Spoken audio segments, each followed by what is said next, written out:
I spent 7 years invisible in his house, and he never once looked at my face. Then one evening, he stood before my painting in the grand gallery, tears streaming down his cheeks, and whispered that whoever had created it must possess the most beautiful soul in England. My name is Eleanor Whitmore, and I was born in the winter of 1822, in a small cottage on the outskirts of a village whose name I have tried, for many years, to forget.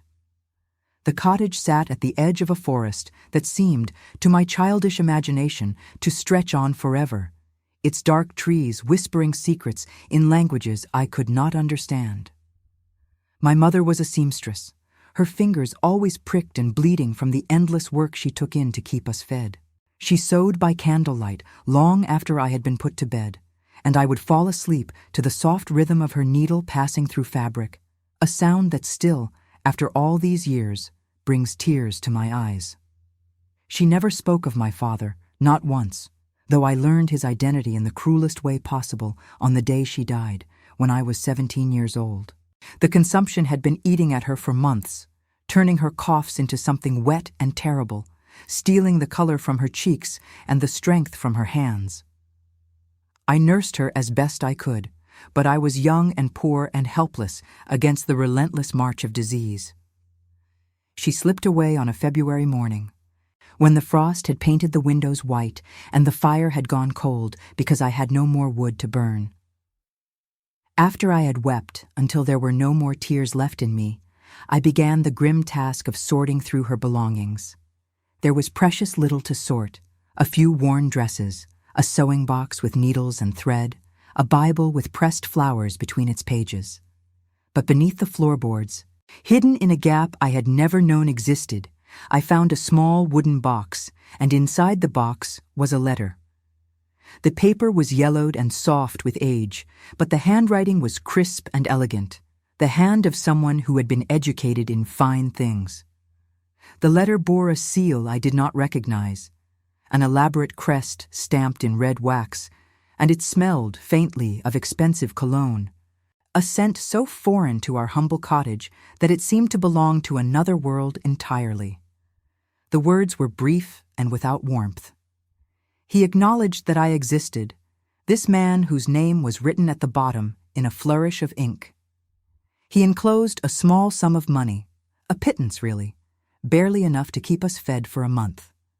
And he requested, in terms that felt more like a command, that my mother never contact him again, never speak his name, never attempt to bring me into his world.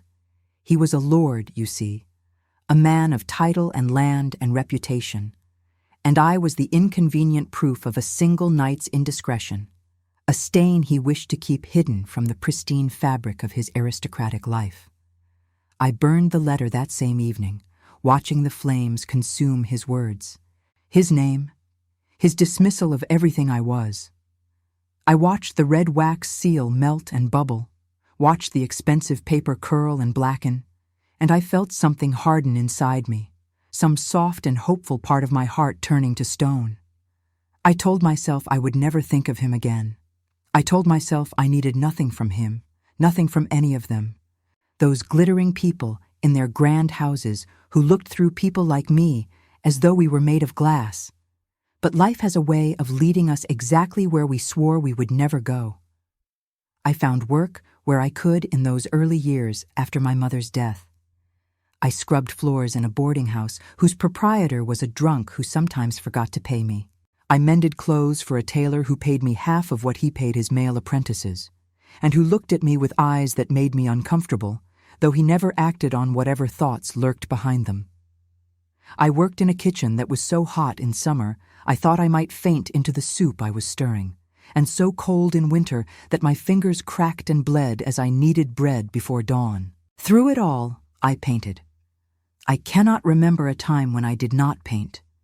My mother used to say that I came into the world clutching an imaginary brush, that even as a small child I would dip my fingers into anything that might leave a mark, mud and berry juice and coal dust, and create images on every surface I could find. She encouraged me in her quiet way. She saved scraps of paper for me, the backs of bills and the margins of old newspapers. She bartered for broken bits of charcoal that gentlemen had discarded. She once traded a week's worth of mending for a set of watercolors that a wealthy woman was discarding, colors that had dried and cracked, but that I learned to revive with patience and water and desperate hope. Those watercolors were my treasures, more precious to me than any jewel could ever be. I kept them wrapped in cloth beneath my pillow, and I would take them out at night when the world was quiet and paint by the light of a single candle, watching colors bloom on paper like flowers opening at dawn. I painted the forest outside our cottage, the faces of people I saw in the village, the dreams that visited me in sleep. I painted my mother's hands, those beautiful damaged hands, trying to capture the way they moved when she sewed, graceful despite the calluses and the scars. Painting was not a practical skill for a girl like me. I knew that with the certainty of someone who has been taught again and again what her place in the world is. There was no future in it, no money to be made, no path forward that did not require a patron, an introduction, a name that meant something in the circles where art was bought and sold. Women who painted were either wealthy amateurs, dabbling in watercolors as an accomplishment to display for potential husbands, or they were nothing at all, invisible workers laboring in obscurity without hope of recognition. But I could not stop. The images lived inside me, pressing against my ribs, demanding to be released. When I painted, I forgot that I was hungry, forgot that I was tired, forgot that I was alone in a world that had no place for me. When I painted, I was not a poor girl with no father and no future. I was simply myself, whole and complete, speaking a language that needed no words. When I was 20 years old, I answered an advertisement for a housemaid position at Ashford Manor, the ancestral seat of the Duke of Hartwell. The advertisement had been posted in the window of a shop I passed on my way to the market, and I stood before it for a long time, reading the words again and again. The pay was modest but fair, the accommodations included, and the location was in the countryside, far enough from London that I imagined I might find some peace there, some quiet corner where I could continue my secret work without fear of discovery. I did not know then what I was walking into. I did not know that the Duke of Hartwell was one of the most celebrated art collectors in all of England, a man whose gallery contained masterpieces that made grown men weep with their beauty.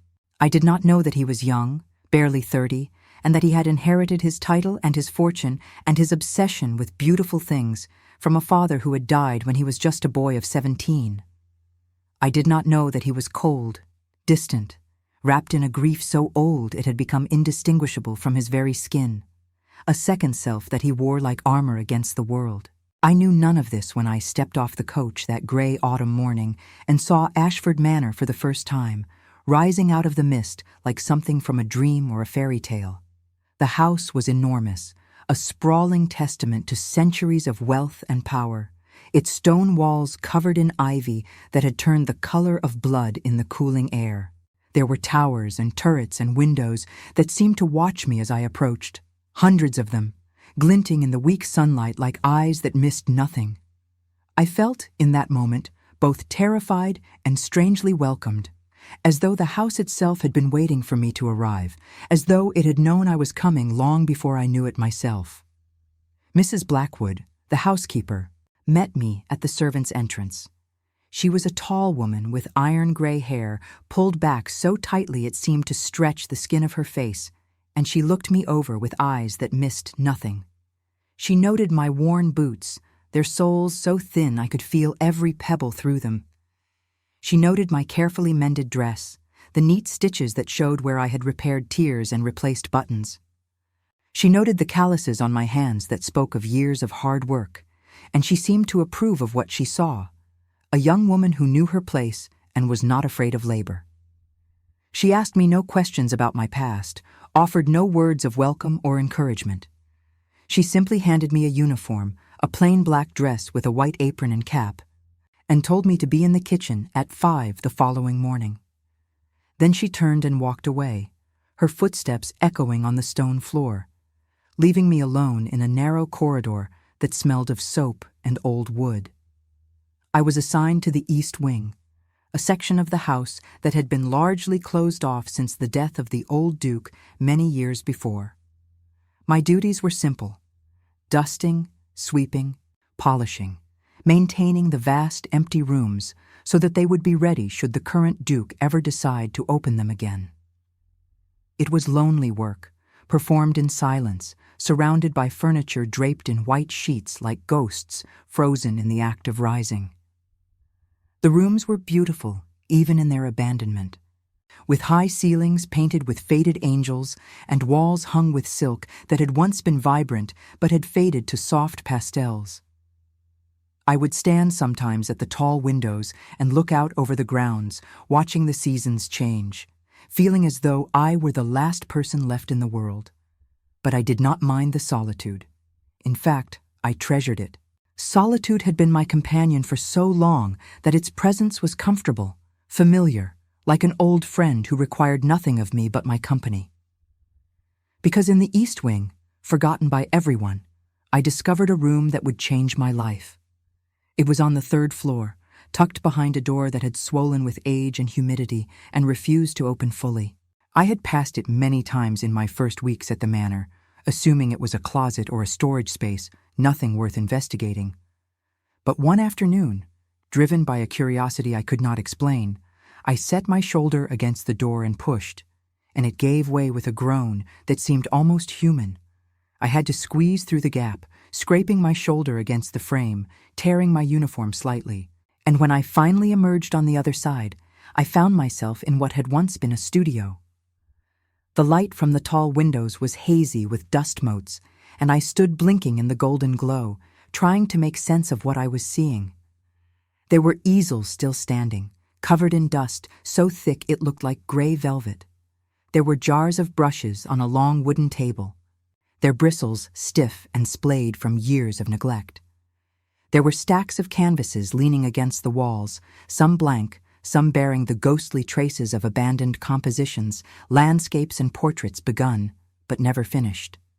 The smell of old paint and turpentine hung in the air, faint but unmistakable, and I breathed it in like a woman dying of thirst who had stumbled upon an oasis. And there, beneath a window that faced the gardens, was a table still scattered with tubes of paint, their colors faded, but not entirely lost. I picked one up with trembling fingers and read the label, ultramarine blue, another, cadmium yellow, another, alizarin crimson. Names that sounded like poetry to me, like incantations from some ancient spell. I stood in that room for a long time, barely breathing, afraid that if I moved too quickly the whole scene would dissolve like a mirage. Someone had painted here once. Someone had stood at these easels and looked out at the same gardens I could see through the grimy glass and tried to capture what they saw.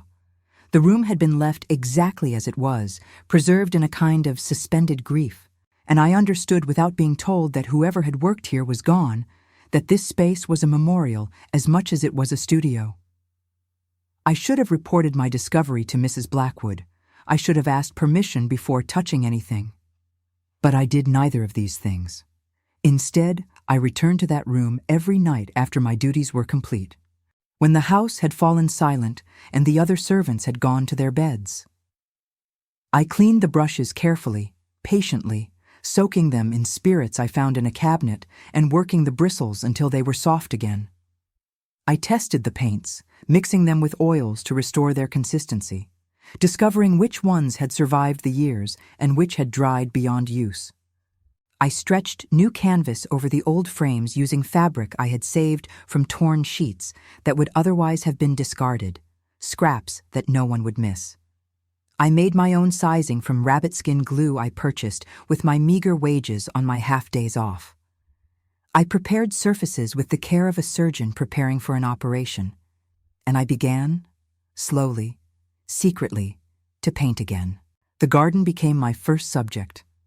I could see it from the studio window, a vast formal garden that had been designed, I later learned, by the Duke's grandmother nearly a century before.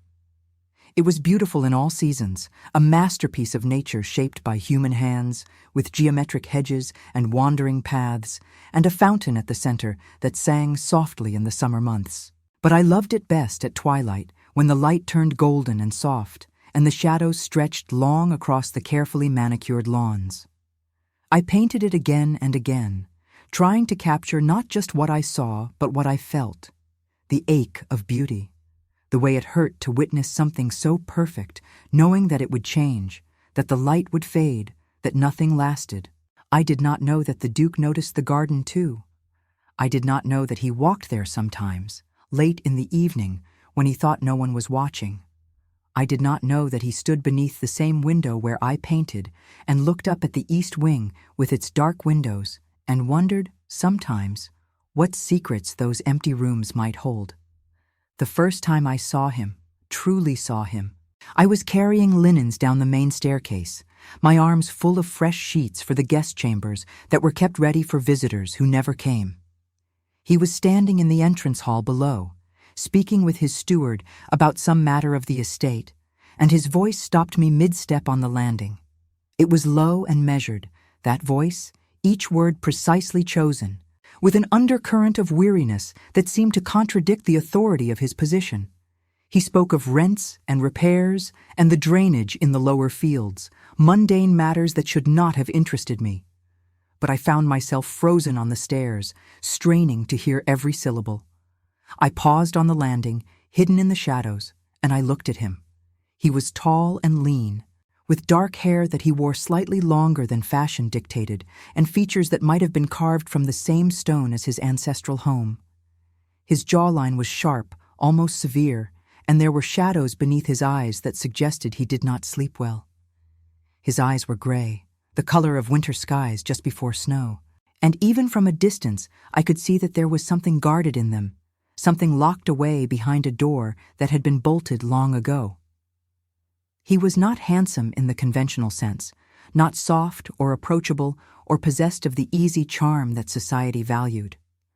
But there was a magnetism to him that I felt in my chest, a pull that I did not understand and did not welcome. He drew the eye, commanded attention, even when he was doing nothing more remarkable than discussing field drainage with a man in a worn brown coat. He did not see me. He finished his conversation and walked away, disappearing into the depths of the house, and I continued down the stairs with my arms full of linens and my heart beating faster than it should have been. I told myself it was nothing, just the surprise of encountering him so unexpectedly. I told myself I would forget the moment by evening. I did not forget. I did not forget for a long time. In the weeks and months that followed, I caught glimpses of him from time to time, always from a distance, always without his knowledge. I learned his habits through observation, the way one might study the patterns of the weather or the migration of birds. He rose early, often before the servants themselves, and spent his mornings in his study, attending to correspondence and the business of his estate. I would pass by the study door sometimes with my bucket and mop, and I would hear the scratch of his pen on paper, a sound that seemed to me infinitely lonely. He took his meals alone, served by a footman whose discretion was legendary. He rarely entertained, though invitations from London society arrived by the dozens, their elegant envelopes piling up on the silver tray in the hall. Most of them were never opened, or if opened, never answered. He spent hours in his gallery, that legendary collection of paintings that had been assembled over generations by dukes who shared his obsession with beauty. I was not permitted to clean the gallery myself. That honor was reserved for more senior servants. But I had glimpsed it through the door and knew that it was magnificent. A long hall lined with masterpieces in gilded frames, each one illuminated by carefully positioned lamps. And he walked in the gardens at dusk, always alone, always with that same expression of shuttered grief that I had seen on his face in the entrance hall. He would stand before the roses or the fountain or the ancient oak at the far end of the grounds, and he would look at them the way other men looked at lovers, with a longing that was painful to witness. The other servants spoke of him rarely, and when they did, it was in hushed, careful tones. They called him cold. They called him proud. They said he had never recovered from his mother's death, which had occurred when he was just a boy, and that he had become even more withdrawn after his father followed her a decade later. He had no siblings, no close family, no friends who visited. The great house was full of priceless treasures and empty of human warmth, and the Duke seemed to prefer it that way. I should not have thought about him as often as I did. I was a servant, one of dozens who kept the vast machinery of the household running. My role was to be invisible, to complete my tasks without being noticed, to exist in the margins of his world without ever intruding upon it.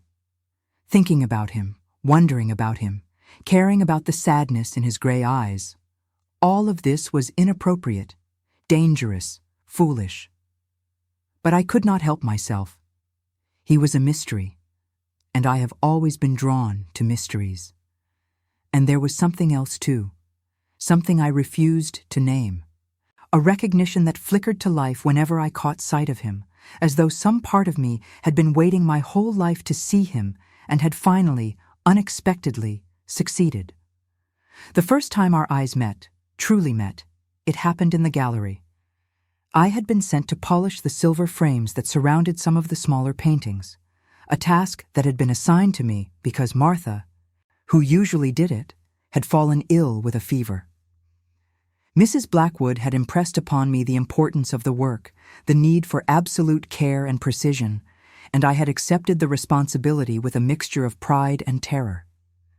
The gallery was even more magnificent than I had imagined. It stretched the entire length of the west wing, its ceiling painted with clouds and cherubs, its walls covered in silk, the color of old gold. The paintings themselves were arranged with exquisite care, each one positioned to catch the light from the tall windows that lined one side of the room. I recognized some of the artists from books I had read, Vermeer and Caravaggio and Titian, names that I had spoken only in whispers, never dreaming that I would one day stand before their work. I worked slowly, methodically, moving from painting to painting with my cloth and polish, trying not to look too long at any single piece for fear of becoming lost in it. The beauty was overwhelming, almost painful, and I felt the familiar ache in my chest that beauty always provoked in me, the desperate longing to create something worthy of standing alongside these masterpieces. I had been working for perhaps an hour when I heard footsteps behind me and turned to find him standing there, watching me. I dropped into a curtsy immediately, my eyes fixed on the floor, my heart hammering against my ribs so loudly I was certain he must hear it. I waited for him to speak, to reprimand me for being in his sanctuary, to dismiss me with a word or a gesture that would send me scurrying back to the east wing where I belonged. But he said nothing. The silence stretched between us, heavy and strange, filled with something I could not identify. I could feel his gaze on me, could feel him studying me with the same intensity he brought to his paintings, and I did not know what to do, did not know if I should speak or stay silent, move or remain frozen. My mind raced through all the possibilities, all the ways this moment could end. He might dismiss me with cold contempt, might summon Mrs. Blackwood and have me removed from the gallery immediately. He might be angry, offended that a mere servant had dared to enter his private sanctuary, to stand before masterpieces that she had no right to admire. Or he might simply ignore me, walk past as though I were invisible, which would somehow be worse than any punishment. Finally, against all proper behavior, I raised my eyes to his face. He was looking at me with an expression I could not read, something flickering in those gray depths that might have been curiosity, or might have been confusion, or might have been something else entirely. His head was tilted slightly, a gesture I had seen him make before when contemplating a painting that puzzled him, and for a moment, just a moment, the mask he wore seemed to slip, and I saw beneath it a loneliness so profound it took my breath away. It was like looking into a mirror. It was like seeing my own heart reflected back at me from the eyes of a stranger who was not, somehow, a stranger at all. In that instant, I understood something that I could not have put into words, something about the nature of recognition and connection, about how two souls can know each other before they have ever truly met. The candles in the gallery flickered, casting shadows that danced across the walls and the paintings and his face, and I felt suspended in time, caught in a moment that seemed to stretch into eternity. I could hear my own heartbeat, loud and insistent in my ears. I could smell the beeswax of the candles and the faint, dusty scent of old paint. I could feel the weight of his gaze on me like a physical touch. Then, the moment passed. His features smoothed into their usual distant composure, and he nodded once, curtly, an acknowledgement of my presence that was neither warm nor cold, simply correct. Then he turned and walked away without a word, his footsteps echoing on the marble floor until they faded into silence. I stood there for a long time after he left, my polishing cloth forgotten in my hands, my thoughts in chaos. What had just happened? What had I seen in his eyes? And why, oh why, did my heart feel as though it had been cracked open, spilling its contents onto the gallery floor for anyone to see? I did not see him again for many weeks after that, and I told myself I was relieved. I threw myself into my work, both my official duties and my secret painting, and I tried very hard not to think about winter gray eyes and the way loneliness could feel like a living thing, curled between two people who would never be permitted to speak of it. The painting that would change everything began as an accident. I had been working on a new canvas, a larger one than I had attempted before, and I had decided to paint the garden at the precise moment when day surrendered to night. It was the most challenging light to capture, that liminal space between, when colors both deepened and faded, when shadows took on substance, and the world seemed to hold its breath. I worked on it for months, returning to the studio every night, painting and repainting, scraping away whole sections that did not satisfy me, and beginning again. I mixed my own pigments, using recipes I had discovered in old books, using plants I gathered from the edges of the estate on my half-days, using techniques that no one had taught me, but that seemed to rise from somewhere deep inside me, instinctive and sure. I ground minerals into powder and suspended them in oils I had purchased with money saved over years of service. I experimented with glazes and varnishes, layering color upon color until the canvas seemed to glow from within. The work consumed me. I thought about it constantly, even when I was scrubbing floors or polishing silver, my mind returning again and again to the problems I had not yet solved. How to capture the way the light caught the leaves of the oak tree? How to suggest the sound of the fountain without depicting it directly? How to convey the feeling of standing in that garden at that moment, the bittersweet ache of beauty passing? The finished painting was unlike anything I had created before. It showed the garden at twilight, yes, but it was more than a mere representation of the scene. There was something alive in it, something that seemed to breathe and pulse, a quality of emotion that I could not explain, but that I felt in my bones. Looking at it made me want to weep, though I could not have said why. It was as though I had painted not just the garden, but the feeling of being alive in that moment, the sweetness and the sorrow of it, the way beauty and loss were always intertwined, like vines growing together until they became impossible to separate. I called it The Silence of the Garden at Twilight, and I signed it in the corner with my initials, E.W. In letters so small, they were almost invisible against the dark paint of the frame. I did not intend to sell it. I did not intend for anyone to see it at all. It was mine, a private testament to years of secret labor, proof that I was more than what the world saw when it looked at me. I imagined keeping it forever, hidden away in the studio, visiting it sometimes when I was old and gray and still scrubbing floors, remembering the woman I had been when I created it. But fate, it seems, had other plans. There was a servant in the house named Thomas, a footman who had always been kind to me, who sometimes saved extra bread from the kitchen and left it on a plate outside the servants' dining hall, where he knew I would find it when I came in late from my work. Thomas was a quiet man, older than me by a decade, with a gentle face and hands that were always moving, fidgeting with buttons or smoothing fabric or tapping rhythms on tables. He had a brother who worked in London, at a gallery that dealt in paintings by unknown artists, finding undiscovered talent and bringing it to market. When Thomas discovered my secret one evening, catching me as I crept back from the studio with paint still beneath my fingernails, despite my best efforts to scrub it away, he did not expose me as I had feared. He did not run to Mrs. Blackwood or demand an explanation or threaten to tell the Duke. Instead, he asked to see my work. I showed him, my hands trembling so badly I could barely hold the candle that lit our way up to the studio. I was certain that he would laugh or dismiss me or, worse, pity me, another deluded servant girl with dreams above her station. But Thomas did none of these things. He stood before the silence of the garden at twilight for a very long time, his face unreadable in the flickering light, and when he finally spoke, his voice was hushed with something that sounded almost like awe. He asked if he could take it to London. He asked if I would trust him to show it to his brother, to see if perhaps it might be sold.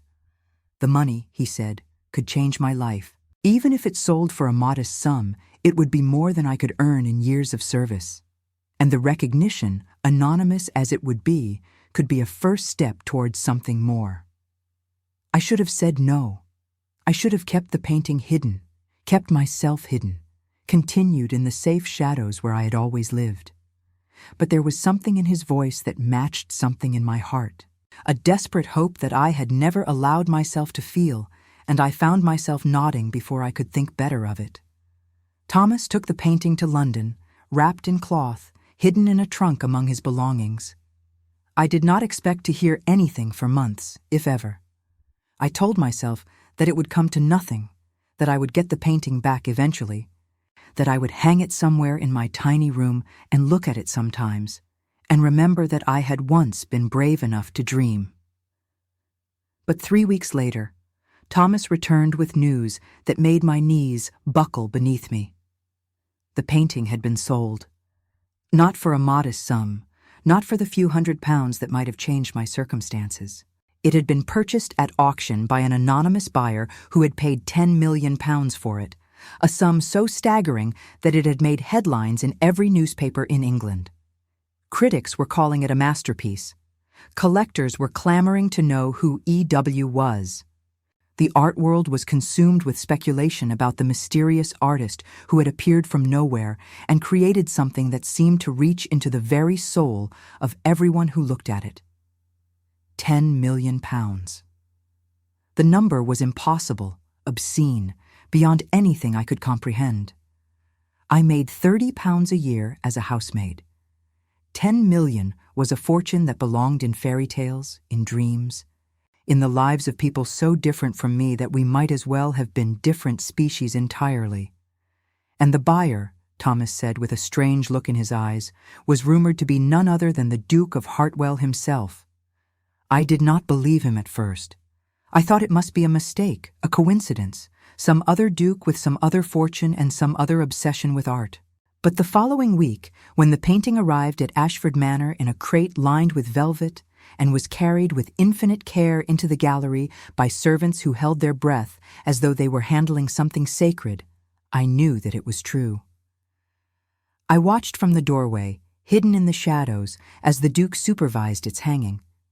He had chosen a place of honor, in the center of the main wall, between a Vermeer and a Caravaggio, surrounded by works that had taken centuries to achieve their status. He directed the placement with the precision of a general arranging his troops, adjusting the angle by fractions of an inch, stepping back again and again to study the effect. When the work was done and the other servants had withdrawn, he stood before it alone, his hands clasped behind his back, his face soft with something that looked like wonder. I watched him from my hiding place, barely breathing, and I saw something I had never seen before in all my years of observing him from a distance. I saw him smile. It was a small smile, tentative, as though his face had forgotten how to perform the expression and was only now remembering. But it transformed his features, warming them, making him look younger and less like a statue, and more like a man who might, under different circumstances, know joy. That evening, after the house had gone to quiet, I crept to the gallery and stood before my own painting. The moonlight streamed through the tall windows, illuminating the canvas with a silver glow that was different from the golden light of the studio, yet somehow equally fitting. I looked at my work, hanging in this magnificent space, surrounded by masterpieces that had survived centuries, and I felt a strange sense of dislocation, as though I were looking at something created by a stranger. Had I really made this? Had these hands, rough from years of scrubbing and polishing, truly produced something that now hung beside the greatest works in the world? I did not hear him approach. I did not know he was there until his voice came from the shadows behind me, low and startled. He asked what I was doing there. I spun around, my heart in my throat, and found him standing just a few feet away, dressed in a robe, his hair disheveled as though he had risen from sleep. He must have seen the light from the corridor, must have come to investigate what servant would dare to trespass in his gallery at such an hour. His expression was stern, suspicious, and I knew that I was in danger of losing everything, my position, my secret, the fragile life I had built in this house that had become, against all expectation, a kind of home. I told him the truth, or a version of it. I said I had been unable to sleep, that my mind was restless, and my room too small to contain my thoughts. I said I had heard about the new painting, the one that all the servants were whispering about, and I had wanted to see it for myself. I said I was sorry for intruding and would return to my quarters immediately. He did not dismiss me. Instead, he stepped closer, his eyes moving from my face to the painting and back again, and he asked me what I thought of it. The question caught me off guard. No one had ever asked my opinion about anything, least of all a man of his station. Servants did not have opinions, or if they did, they kept them hidden, buried beneath layers of deference and duty. I hesitated, searching for words that would be appropriate, words that would not reveal too much, and finally, I said that it made me feel as though the artist had painted not just a garden, but a feeling. He was quiet for a long moment, his gray eyes studying me with an intensity that made my skin prickle.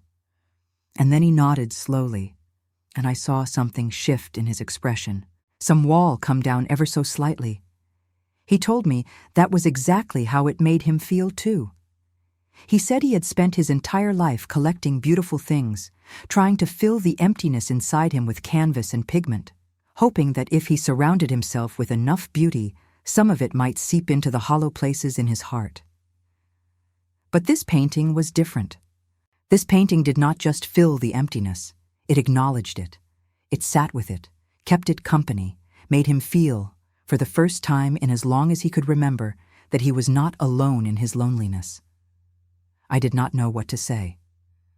I stood there in the moonlight, my hands clasped before me, my uniform marking me as someone who should not be having this conversation, and I listened to the Duke of Hartwell speak words that seemed to come from somewhere very deep inside him, from a place he did not often visit and certainly did not share with servants in the middle of the night. He asked me my name. I told him. Eleanor. Just Eleanor. He repeated it, softly, as though tasting it, rolling it across his tongue like a sip of fine wine. And then he looked at me, really looked at me, for the first time since I had entered his service all those years ago. I saw his eyes trace the lines of my face, the shape of my hands, the way I held myself, and I had the strangest sensation that he was trying to memorize me, to commit me to some internal canvas of his own. Then he stepped back, and the moment broke, and he bid me good night in a voice that had returned to its usual formal distance, though perhaps not quite so cold as before. I curtsied and fled, my heart pounding so hard I could hear it in my ears, and I did not stop until I reached the safety of my room. I lay awake until dawn, staring at the ceiling, trying to make sense of what had happened, and failing utterly. The Duke had spoken to me as though I were a person, not a piece of furniture. He had shared something vulnerable, something true.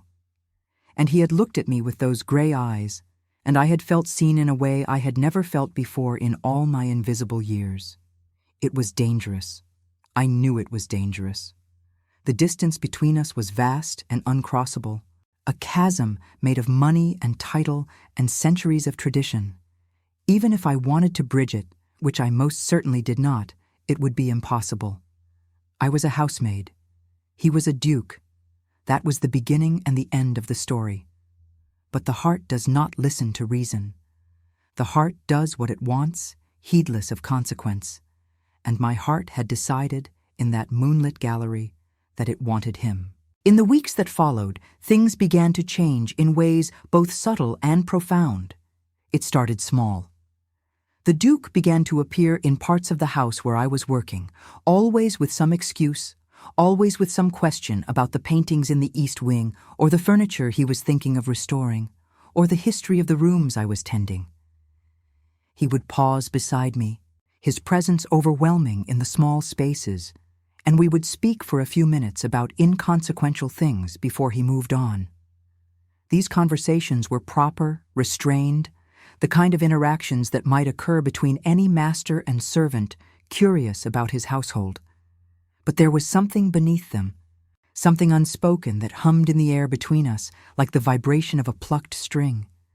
I felt it when our eyes met, felt it when our hands brushed accidentally as he pointed to something I should notice, felt it when he laughed, a rare sound, rusty with disuse, at something I said that I had not meant to be amusing. I learned more about him through these fragments, piecing together the story of his life from hints and allusions that he dropped like breadcrumbs. I learned that his mother had been a painter, that the studio in the East Wing had been hers, that she had died when he was 7 years old of a fever that swept through the county that summer and claimed a dozen lives. I learned that his father had sealed the room rather than face the memories it contained, that he had never entered it after her death, that the very mention of her name was forbidden in the household for years. I learned that Edward, for that was his name, though I still struggled to think of him as anything but the Duke, had been sent away to school immediately after her death, shipped off to a cold institution where boys were taught to be men, and men were taught to suppress everything soft and vulnerable within them. His father could not bear to look at him, he explained one afternoon with a flatness in his voice that broke my heart, because Edward had inherited her eyes, her hands, her way of tilting his head when he was thinking. Looking at his son was like looking at her ghost, and so the old Duke had chosen not to look at all. I learned that Edward had returned after his father's death to find a house full of treasures and empty of love, a mausoleum disguised as a manor, and that he had been trying ever since to feel something, anything, through the beauty he surrounded himself with. He collected paintings the way other men collected debts or enemies, compulsively, desperately, hoping that each new acquisition would be the one that finally filled the void. None of them ever had, he told me, until now. He did not tell me these things directly. He spoke around them, hinted at them, revealed them in asides and ellipses that I pieced together like fragments of a shattered vase. But I understood. I understood because I too had lost a parent, had been abandoned by another, had learned to protect myself with silence and solitude. We were alike, the Duke and I, two lonely people circling each other in a house that was far too large for the emptiness it contained.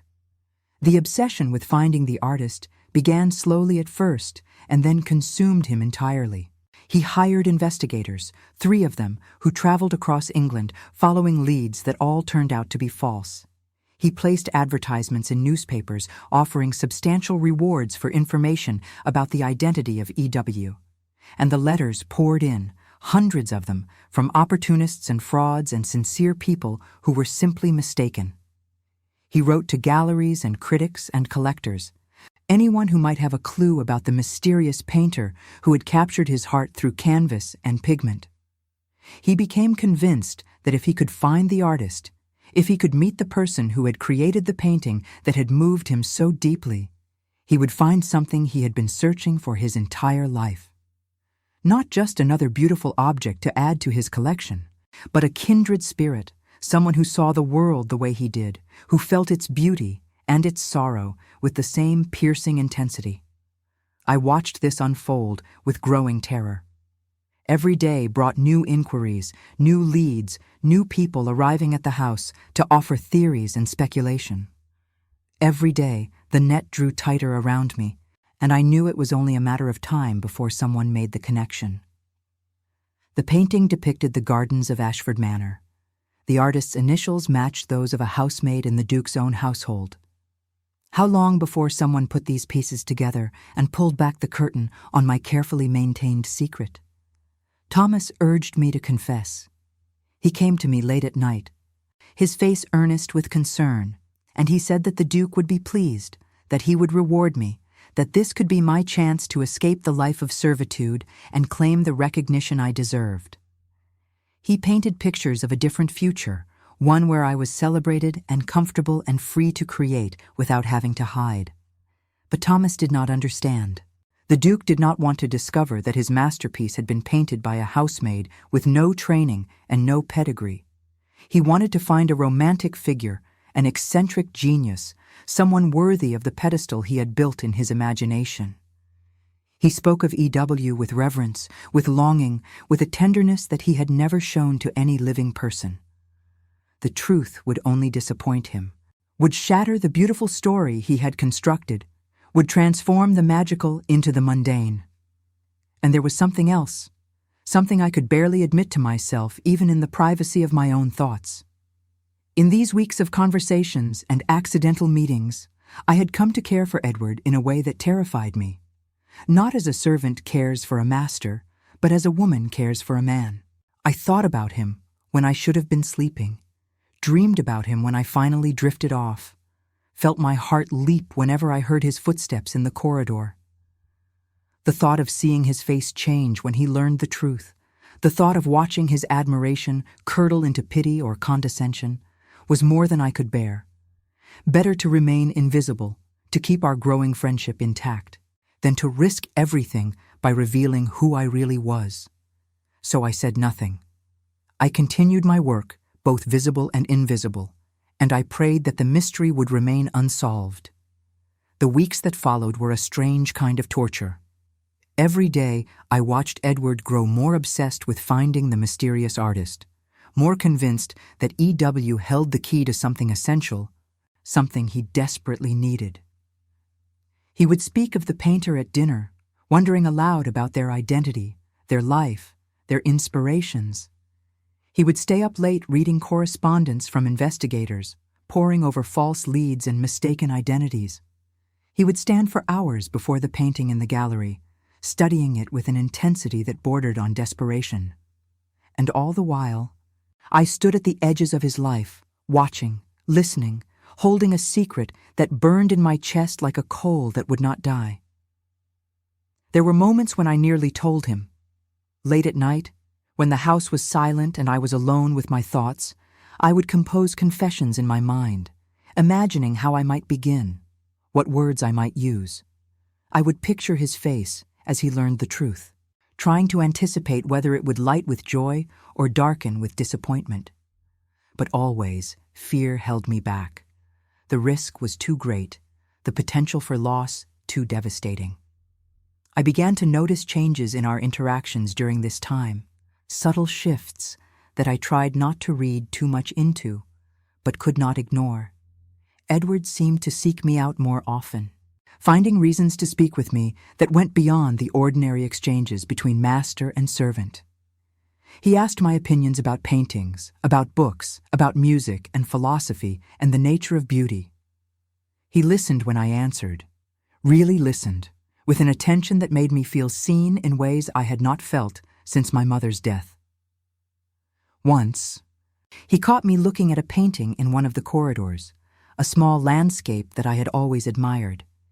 He stopped beside me, so close I could smell the sandalwood of his cologne, and asked what I saw when I looked at it. I told him, forgetting for a moment to be careful, speaking of the way the artist had captured light on water, the emotion hidden in the brush strokes, the loneliness that permeated the scene despite its apparent serenity. When I finished, there was a long silence. I looked up to find him staring at me with an expression I could not decipher, something that was almost like recognition, almost like wonder, He asked me if I painted. My heart nearly stopped. I felt the blood drain from my face, felt my hands begin to tremble. For a moment, I was certain that he knew, that he had somehow discovered my secret and was toying with me, waiting to see what I would say. But his expression was merely curious, interested, with no hint of accusation. I managed to tell him that I had dabbled when I was younger, but that I had no real training, no talent to speak of. I told him that I simply appreciated art, the way some people appreciated music or poetry, as something beautiful that enriched life even if one could not create it oneself. He accepted my answer, but something in his eyes told me he was not entirely convinced. He nodded slowly, thoughtfully, and then he excused himself, leaving me standing in the corridor with my heart racing and my knees weak. After that, I became even more careful. I varied my schedule, waited longer before going to the studio, made sure that my fingernails were scrubbed pink and my hands smelled of soap and nothing else. But the close call had shaken me, had reminded me how fragile my double life truly was. But secrets have a way of revealing themselves, especially in houses as old as Ashford Manor, where the walls have witnessed centuries of hidden truths and the very stones seem to whisper. It was Mrs. Blackwood who first grew suspicious. She had noticed that I disappeared after my duties were complete, that I kept strange hours, that there was sometimes paint beneath my fingernails that I had not managed to scrub away. She began to watch me more closely, to question my whereabouts, to check on my room at unexpected times. She found nothing, of course, because I was careful, but her suspicion was like a shadow that followed me everywhere, darkening my days and robbing my nights of peace.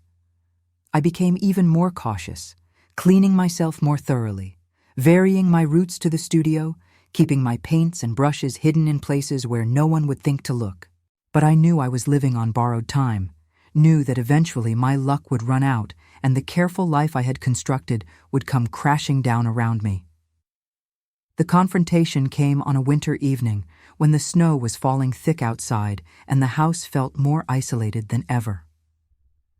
I had been working in the studio all night, lost in a new painting, and I had not noticed the sky lightening until it was nearly dawn. I crept down the stairs with my heart in my throat, hoping to reach my room before anyone noticed my absence. Mrs. Blackwood was waiting for me at the bottom of the stairs. Her face was hard with triumph as she seized my wrist, her fingers digging into my skin with a grip that would leave bruises. She demanded to know where I had been, what I had been doing, why there was paint on my hands that no amount of scrubbing had removed. I stammered explanations that even I did not believe, desperate lies about a broken jar and cleaning supplies and accidents that had nothing to do with art. But Mrs. Blackwood was not fooled. She had been running this household for 30 years, and she knew when someone was lying to her. She accused me of theft, of sneaking about, of behavior unbecoming a servant of this house. She said she would take me to the Duke immediately and let him decide my fate. I could see the satisfaction in her eyes, the pleasure she took in finally catching me, in proving that she had been right to suspect me all along. I did not resist. There was no point. The lie had grown too heavy to carry, and some part of me, perhaps, was relieved that it was finally ending. Whatever happened next, at least I would no longer have to pretend, would no longer have to divide myself between the woman I was in secret and the servant I pretended to be. Mrs. Blackwood marched me to the Duke's study, her fingers still locked around my arm, and she knocked on the door with the kind of decisive rap that announced trouble. When Edward called for us to enter, she pushed me ahead of her like a criminal being brought before a judge. The Duke was seated at his desk, surrounded by papers and correspondence, and his face showed surprise at the interruption. The fire was burning low in the grate, casting shadows across his features, and he looked tired, as though he had been awake all night, wrestling with thoughts that refused to let him rest. Mrs. Blackwood explained what she had found, her voice tight with self-righteous anger. She told him about my strange hours, my suspicious behavior, the paint she had discovered on my hands. She demanded that he search my room for evidence of whatever wickedness I had been perpetrating, suggested that I had been stealing from the household, perhaps selling information to his rivals, perhaps involved in some scheme so nefarious that she dared not speculate. Edward listened without expression, his gray eyes moving between Mrs. Blackwood and me, unreadable as always. When she finished her accusations, there was a long moment of silence, and then he did something that neither of us expected. He dismissed her. He told her that he would handle the matter himself, that her services were not required, that she should return to her duties and speak of this to no one. His voice was calm but absolute, the voice of a man who was accustomed to being obeyed without question. Mrs. Blackwood protested. She had not gone to all this trouble only to be dismissed, had not built her case only to have it snatched away from her. But Edward silenced her with a single look, a look that reminded everyone present exactly who held the power in this house. When we were alone, he stood and crossed to where I was standing, my hands clenched at my sides, my heart racing with a mixture of fear and resignation. I waited for him to speak, to demand an explanation, to transform into the cold and distant master I had always been told he was. Instead, he asked me to show him. I did not pretend to misunderstand. I led him through the darkened corridors of the East Wing, up the narrow staircase, through the swollen door that I had learned to open with a particular combination of pressure and patience. I brought him to his mother's studio, the room I had claimed as my own, and I stood aside while he entered. He stopped just inside the threshold, his breath catching audibly in his throat. He had not been in this room since he was a child, I realized with a shock. He had not seen his mother's easels, her brushes, the ghost of her presence that still lingered in every corner. And now, mixed with those relics, were my canvases, my paints, my own ghosts made visible. He walked slowly through the space, touching nothing, taking everything in. He looked at my paintings one by one, some finished and some still in progress, landscapes and portraits and abstract explorations of color and light. He paused before each one, studying it with the same intensity he brought to the masterpieces in his gallery, and I watched him watching my work and felt exposed in a way I had never felt before, as though he were looking not at paintings, but at pages from my private diary. He paused longest before a small canvas propped near the window, a study of the garden at twilight, clearly a preparatory work for the painting that now hung in his gallery. The resemblance was unmistakable. The composition was different, the colors less refined, but the feeling was the same, that aching beauty I had tried so hard to capture. When he turned to face me, his eyes were bright with something I could not name, something that might have been wonder, or might have been pain, or might have been some emotion that had no name, some feeling too complex for language to contain. He asked me why I had not told him. I could have offered excuses. I could have spoken of fear, of propriety, of the impossibility of a servant claiming authorship of something so valuable. But instead, I told him the truth, the whole truth, for the first time in my life. I told him about my mother, about the letter, about the Lord who had abandoned us without a second thought. I told him about the years of work, the scrubbing and mending and cooking and cleaning, the calluses on my hands and the ache in my back and the constant grinding exhaustion of poverty. I told him about the painting that had sustained me through all of it, the secret life I had lived in the margins of existence, creating beauty from nothing because beauty was the only thing I had that could not be taken from me. I told him that I had never meant to deceive him, that I had never imagined the painting would sell for such a sum, that I had signed it with my initials because I wanted to claim it as mine, even if no one else ever knew. I told him about Thomas and his brother, about the auction that had changed everything, about the terror I had felt when I realized that the buyer was the very man I served. And then, because I had nothing left to lose, I told him more.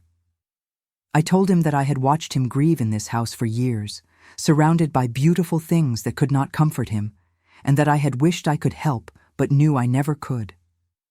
I told him that the painting he had bought was not just a picture of a garden, but a portrait of loneliness, a mirror I had held up to my own heart, without realizing that it would reflect his as well. I told him that perhaps that was why it had spoken to him, because we were the same, two people who had learned to find solace in beauty because we could not find it in each other, in anyone, in the world that had taught us to expect nothing and hope for less. He listened without interrupting, his face very still, and when I finished, the silence stretched between us like a held breath. The fire had burned down to embers, and the room was growing cold, but I did not move, could not move, could only wait for whatever judgment he would render. Then he did something I never expected. He crossed the space between us in 2 long strides, took my face in his hands, and looked into my eyes with an intensity that made my knees weak. He said my name. Not Eleanor the housemaid, not Miss Whitmore, just Eleanor, spoken like a prayer or a promise or the first word of a story that he wanted to tell for the rest of his life. He told me that from the moment he had seen the painting, he had felt something break open inside him. Some wall he had built so long ago he had forgotten it was there. He told me that he had been searching for the artist, not because he wanted to own another piece of their work, not because he wanted to add them to his collection like another acquisition, but because he wanted to meet the person who understood him without ever having met him. He told me that when he had seen me in the gallery that night, when we had spoken about the painting, he had felt something stir in his chest that he had thought died with his mother, something warm and terrifying and wonderful. He told me that he did not care about propriety or protocol or what society would say. He cared only about truth, about beauty, about the recognition that 2 souls could find each other even across the vast distances of class and circumstance. And then, softly, giving me every chance to pull away, he kissed me. I should have stopped him.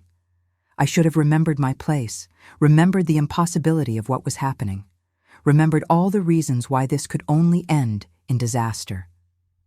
But his lips were gentle on mine, questioning rather than demanding, and I found myself answering, my hands rising to grip the lapels of his coat, my body swaying toward his like a flower turning toward the sun.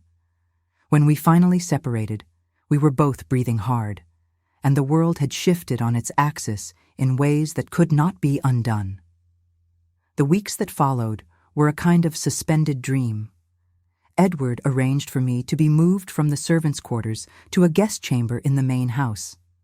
He invented a story about a distant cousin, a woman of respectable but modest background who had come to stay while she pursued her artistic studies under his patronage. Mrs. Blackwood suspected the truth, of course, but she had been given orders to hold her tongue, and she followed them with resentful obedience, her eyes tracking me whenever I passed with barely concealed hostility. I painted every day in the studio that had once belonged to his mother. I used the finest materials, canvases stretched by expert craftsmen, pigments ground from lapis lazuli and malachite, and other precious stones that cost more than I had once earned in a year. Edward would come to me in the afternoons, when his business was concluded, and he would sit in the corner and watch me work, asking questions about my process, about my inspirations, about the way I saw the world. We talked for hours, about everything and nothing, about the books we had read, and the dreams we had dreamed, and the wounds we carried from the past. We discovered that we both loved the same poets, that we both hated the pretension of London society, that we both felt most alive in the quiet moments between dusk and dark when the world seemed to pause and anything felt possible. We shared our griefs, our fears, our hopes, and with each confession, the bond between us grew stronger, transforming from something fragile and tentative into something that felt unbreakable. But we also knew that we were living in a bubble, that reality was pressing at the edges, that sooner or later we would have to face the world and its judgment. The first crack came in the form of Edward's aunt, the Dowager Duchess of Hartwell, who arrived unannounced one February morning with all the subtlety of a winter storm. Lady Catherine was a formidable woman in her 60s, with silver hair arranged in an elaborate style that had been fashionable decades ago, and eyes like chips of ice that seemed to freeze everything they touched. She had heard rumors about her nephew's houseguest that she found deeply concerning, whispers that had traveled from servant to servant until they reached the ears of her own household, and she had come to investigate. She swept into the house as though she owned it, which, in a sense, she believed she did. She had been married to Edward's father's brother, and though that connection gave her no legal claim to Ashford Manor, she had appointed herself the guardian of the family's reputation and took the responsibility seriously. She commandeered the best guest suite without asking permission and announced that she would be staying until she had gotten to the bottom of whatever scandal was brewing. She looked at me with barely concealed contempt when Edward introduced me as his cousin, her eyes cataloguing every flaw in my appearance, every hint of commonness in my speech and bearing. I was terrified of her. She looked at me the way one might look at a stain on an otherwise pristine tablecloth, with distaste and the firm intention to scrub me out. She interrogated Edward about my background, demanded to see proof of the fictional family connection he had invented, made pointed remarks at dinner about the importance of bloodlines and the dangers of association with persons of uncertain origin. Edward defended me with a ferocity that took my breath away.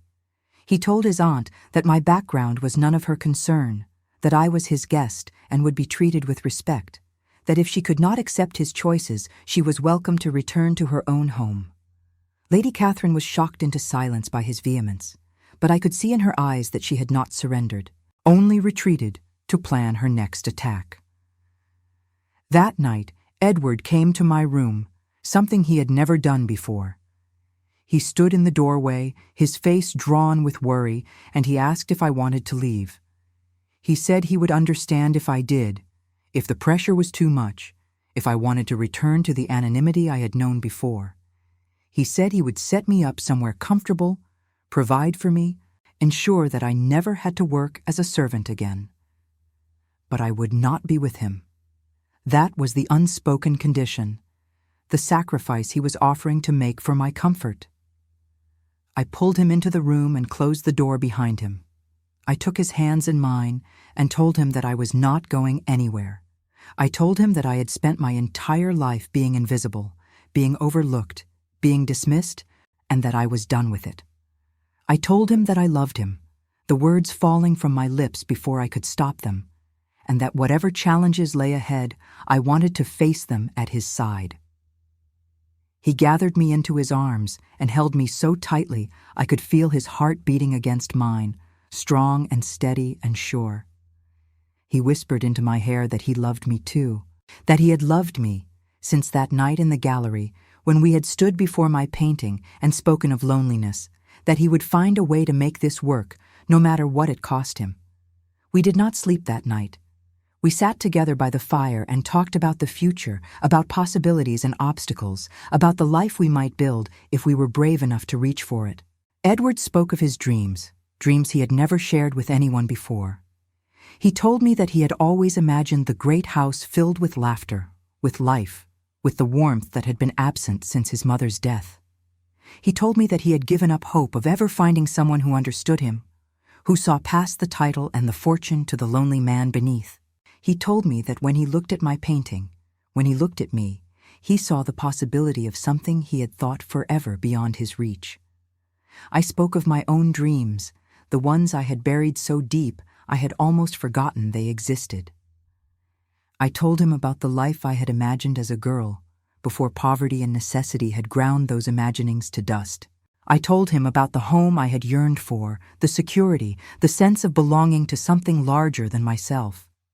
I told him that I had found in Ashford Manor, despite my lowly position, a kind of peace I had never known elsewhere. We spoke of practical matters too, of the challenges that lay ahead. The scandal would not disappear overnight. Society would not suddenly embrace a match between a duke and a housemaid, no matter how talented she might be. There would be years of whispers, of closed doors, of having to prove myself again and again. But there would also be the compensation of love, of partnership, of waking every morning beside someone who saw me for who I truly was. Edward took my hands in his and told me that he would face whatever came as long as he could face it with me. He told me that I had already transformed his life simply by existing, simply by creating beauty in the darkest corners of his neglected home. He told me that together we could create something new, something neither of us could achieve alone. As dawn began to lighten the sky, painting the windows with shades of rose and gold, I felt a peace settle over me that I had never known before. The future was uncertain, but it was no longer terrifying. Whatever came, I would not face it alone. I leaned my head against Edward's shoulder, and he wrapped his arm around me, and we watched the sunrise together in silence. It was the first of many such mornings, the first of thousands of quiet moments shared between two people who had found, against all odds, exactly where they belonged. Lady Catherine stayed for 3 weeks, watching us with suspicious eyes, gathering evidence for the case she was building. She discovered that there was no record of any cousin matching my description in any branch of the family tree. She learned that my story did not hold up under scrutiny, that the details I had provided were vague and contradictory, that the staff whispered about me when they thought no one was listening. She confronted Edward with her findings in the library one afternoon, her voice ringing with triumph. She had assembled a dossier of evidence, letters and records, and statements from servants, and she presented it with the satisfaction of a prosecutor who knows the jury will convict. She told him that I was clearly an impostor, probably a fortune hunter, certainly a woman of low morals who had seduced him for his money and position. She demanded that he cast me out immediately before the scandal destroyed the family name, tainted the legacy his parents had worked so hard to build, made the Hartwell name a laughingstock from London to Edinburgh. Edward's response was quiet and absolutely devastating. He told her that he knew exactly who I was. He told her that I was the artist whose work had moved him more deeply than anything in his collection, more deeply than the Vermeer or the Caravaggio or any of the masterpieces he had spent his life accumulating. He told her that my origins were humble, but my heart was noble, that I had more genuine worth in my smallest finger than most of the aristocrats she so admired had in their entire bodies. And then, in a voice that allowed no argument, he told her that he intended to marry me, and that if she could not accept that, she was no longer welcome in his home. Lady Catherine's face went white, then red, then white again. She sputtered about propriety, about duty, about what his parents would have said, about the shame he was bringing upon the family. But Edward stood firm, his hand reaching for mine, our fingers intertwining in a gesture of unified defiance. His aunt left the next morning, her carriage disappearing down the drive in a cloud of frozen breath and outrage. She vowed that she would expose us, ruin us, ensure that no door in society would ever open for either of us again. Edward watched her go with a rueful smile, and then he turned to me. He said that was the easy part. The scandal broke 2 weeks later. Lady Catherine had kept her word, spreading the story through every drawing room and ballroom in London with the efficiency of a woman who had spent her life mastering the art of gossip. The Duke of Hartwell, one of the most eligible bachelors in England, had been bewitched by his own housemaid, a woman of no family and no breeding who had somehow convinced him that she was an artistic genius. The newspapers ran breathless accounts of our alleged impropriety, each version more sensational than the last. The satirists had a field day, publishing cartoons that depicted me as a scheming social climber and Edward as a fool led by his passions. Invitations that had once flooded into Ashford Manor dried up entirely, and the few visitors who had been planning to call suddenly remembered prior engagements that prevented them from coming. I read the newspaper accounts in the library, my hands trembling, my heart sinking with each cruel word.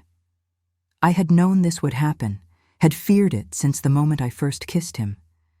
But the reality was worse than I had imagined. They called me names that made me flinch. questioned my character in terms that made me want to hide in my room and never emerge. But something unexpected happened alongside the scandal. The art world, which operated by different rules than high society, became fascinated by my story.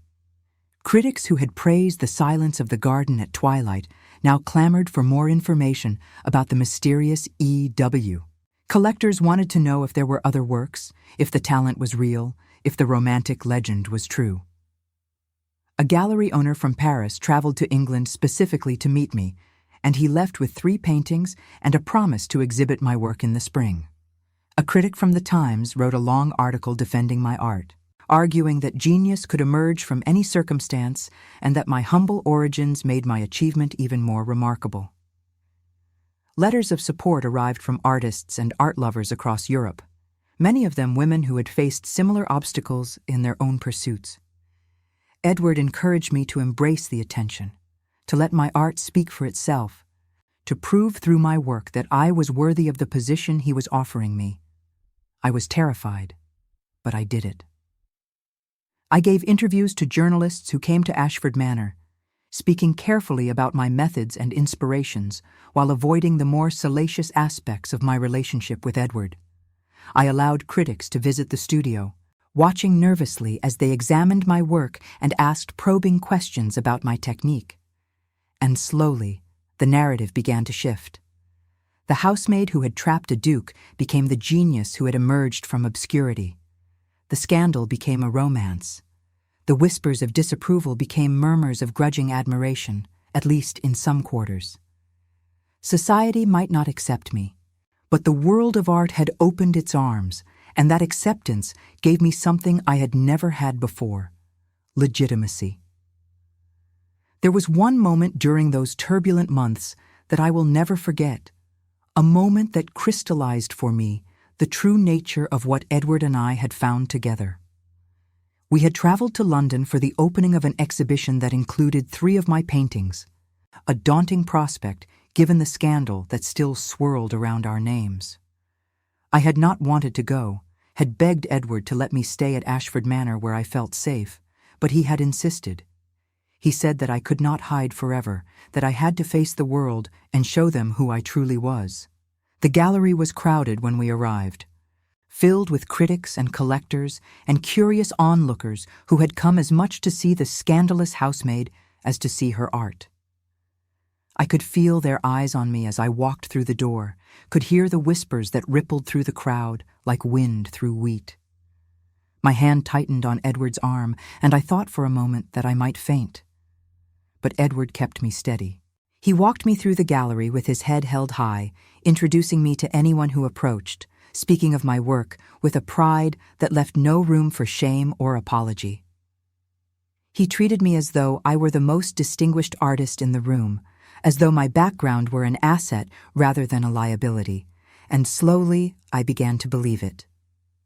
We stopped before one of my paintings, a landscape of the moors surrounding Ashford Manor, painted on a day when the heather had been in bloom and the sky had been heavy with approaching rain. A small crowd had gathered before it, and they were speaking in hushed, reverent tones, discussing the technique, the emotion, the mastery of light and shadow that I had somehow achieved. One woman, elegantly dressed and dripping with jewels, turned to Edward and asked him where he had discovered such talent. She assumed, I realized, that he was my patron, that I was some protégé he had plucked from obscurity and cultivated. Edward smiled, a genuine smile that reached his eyes and transformed his usually stern features. He told her that he had not discovered me at all, that I had been living under his roof for 7 years before he ever saw one of my paintings. He told her that I had taught myself, had worked in secret, had created masterpieces in a forgotten studio while the rest of the household slept. And then he told her that I was not his protégé, but his betrothed, and that he was the luckiest man in England. The woman's face went through a remarkable series of expressions, shock and confusion, and something that might have been respect. She looked at me with new eyes, reassessing everything she had assumed, and then she reached out and took my hand. She told me that my work was extraordinary, She told me that she had never seen anything quite like it, that it had moved her to tears when she first encountered it, that she had traveled from Edinburgh specifically to see more. And then she told me that she did not care where I had come from or what the gossip said, that genius was genius regardless of its origins. It was such a small moment, a brief exchange in a crowded gallery, but it stayed with me for years.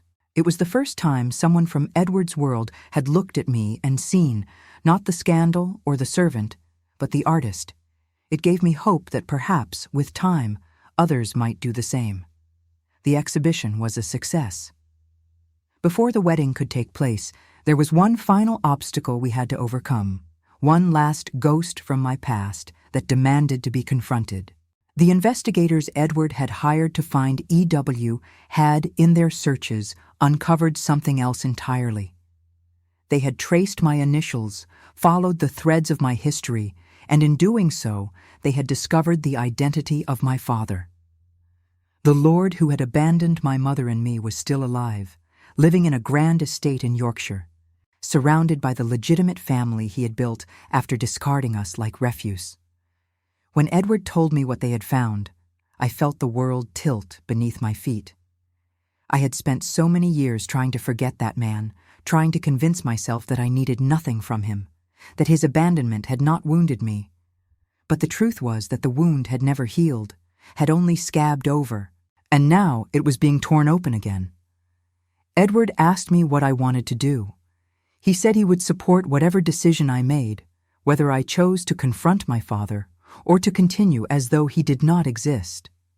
He held my hands as he spoke, his gray eyes steady and sure, and I knew that he meant it, that he would stand beside me no matter which path I chose. I thought about it for many days, wrestling with emotions I had buried for so long that I had almost forgotten they existed. Part of me wanted to march up to my father's door and demand answers, demand acknowledgement, demand the years of support and love that had been denied me. Part of me wanted to show him what I had become, to prove that his rejection had not destroyed me, that I had built something beautiful from the ashes of his dismissal. But another part of me, a wiser part perhaps, knew that confrontation would bring no peace. This man had made his choice decades ago. He had chosen comfort over responsibility, reputation over truth. Nothing I could say would change that, would undo the years of poverty and struggle my mother had endured, would give me back the childhood I should have had. In the end, I wrote him a letter. I did not ask for acknowledgement or apology. I did not beg for the recognition I had once craved. I simply told him who I was and who I had become. I told him about my mother, about her death, about the years I had spent working as a servant. I told him about my art, about the painting that had sold for £10 million, about the Duke who had fallen in love with my work and then with me. And I told him that I forgave him, not because he deserved forgiveness, but because I deserved peace. I told him that I had spent too many years carrying the weight of his rejection, allowing it to shape my understanding of my own worth, and that I was done. I was choosing to set down that burden and walk forward into a future that he had no part in. I never received a response. I do not know if he read the letter, if it moved him, if it caused him even a moment's reflection. But it did not matter. The act of writing it, of putting my forgiveness into words, had freed something inside me. I felt lighter after I sealed the envelope, as though I had been carrying stones in my pockets and had finally emptied them into the sea. Edward was there when I sent the letter, standing beside me as I handed it to the servant who would post it. He did not ask what I had written, did not press me for details. He simply took my hand and led me out to the garden, to the spot where the light was golden and soft, and we stood together in silence, watching the shadows lengthen across the lawn. That evening, for the first time since the scandal had broken, I felt truly at peace. The past was behind me, finally and completely. The future stretched ahead, uncertain but full of promise, and the present, this moment, standing beside the man I loved in a garden that I had painted so many times, was perfect. The wedding took place in the chapel at Ashford Manor on a morning in late spring, when the gardens were in full bloom and the light was soft and golden, exactly the light I had spent so many hours trying to capture on canvas. It was a small ceremony, attended only by a handful of loyal servants who had supported us through the tumultuous months, and by Thomas, who had started everything by believing in a painting he found in a dusty studio. I wore a dress of ivory silk, simple but beautifully made, with lace at the sleeves and tiny pearls sewn into the bodice. I carried a bouquet of flowers from the garden I had painted so many times, roses and lavender and sprigs of rosemary for remembrance. Edward waited for me at the altar, his eyes shining with an emotion I had once thought him incapable of feeling, and when I reached him, he took my hand as though it were the most precious thing in the world. The vicar spoke words that I barely heard, my attention focused entirely on the man before me, on the impossible miracle of this moment. When Edward slipped the ring onto my finger, when he spoke the vows that bound us together, I felt something click into place inside me, some final piece of a puzzle I had been assembling my entire life without knowing it. We were married. Eleanor Whitmore, orphan and servant and secret artist, was now the Duchess of Hartwell. The transformation was dizzying, terrifying, wonderful. The years that followed were not easy. Society never fully accepted me, and there were always whispers when I entered a room, always sidelong glances, always the sense that I did not quite belong in the glittering world Edward had been born into. Some doors remained forever closed to us, hostesses who would rather die than invite a former housemaid to their tables, aristocrats who crossed the street to avoid acknowledging me. But I had Edward, who loved me without reservation and defended me without hesitation. I had my art, which continued to grow and evolve and earn recognition that even the most snobbish aristocrat could not dismiss. My paintings hung in galleries across Europe, praised by critics and beloved by visitors who knew nothing of my story, except the emotion that lived in every brushstroke. I had a home that I had once cleaned as a servant and now inhabited as its mistress, and I had the profound satisfaction of having earned my place through talent and courage rather than accident of birth. When I walked through the halls of Ashford Manor, I no longer felt like an intruder. I felt like someone who belonged, who had fought for her place and won it fair.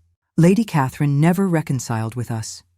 She died several years after our wedding, alone in her London townhouse, and I felt a complicated grief when we received the news. She had been cruel, yes, had tried to destroy everything I had built, but she had also been a product of her time, a woman who had been taught that worth was measured in bloodlines and that deviation from the social order was a kind of death.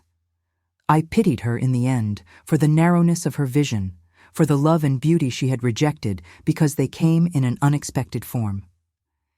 Edward and I grew old together in the house where we had found each other. His dark hair turned silver. Like the winter skies his eyes resembled, and my hands, which had once scrubbed his floors, became gnarled and spotted with age. But we never stopped talking, never stopped discovering new things about each other, never stopped feeling that sense of recognition that had sparked between us in the moonlit gallery all those years ago. I painted until my fingers would no longer hold a brush, until the arthritis that had plagued my mother in her final years claimed me as well. My last painting was of Edward, seated in the library with a book in his lap, the firelight playing across his features, his eyes soft with the contentment of a life well lived. I gave it to him on our 40th anniversary, and he wept when he saw it, just as he had wept when he first saw the silence of the garden at twilight. My work hangs now in museums around the world, praised by critics and beloved by visitors who know nothing of my story except the emotion that lives in every brushstroke. The silence of the garden at twilight still holds the place of honor in the Ashford Gallery between the Vermeer and the Caravaggio, and sometimes I stand before it and remember the young woman who created it in secret, never dreaming what it would bring her. Edward passed first, on a quiet autumn evening, with my hand in his and my voice in his ear, telling him that I loved him, that I would always love him, that I would find him again in whatever came next. He smiled as he slipped away, the same smile he had given me on our wedding day, and I felt my heart break and mend itself in the same moment. I am old now, older than I ever expected to be, and I know that my time is drawing to a close. But I find that I am not afraid. I have lived a life full of beauty and love and meaning. I have created art that will outlast me, that will speak to strangers across centuries the way it once spoke to a lonely duke in his gallery. I have known what it is to be seen, truly seen, by another human being, and to see them in return. If I could go back and speak to that young housemaid, the one who crept up to the studio in the dead of night and painted her loneliness onto canvas, I would tell her to keep going.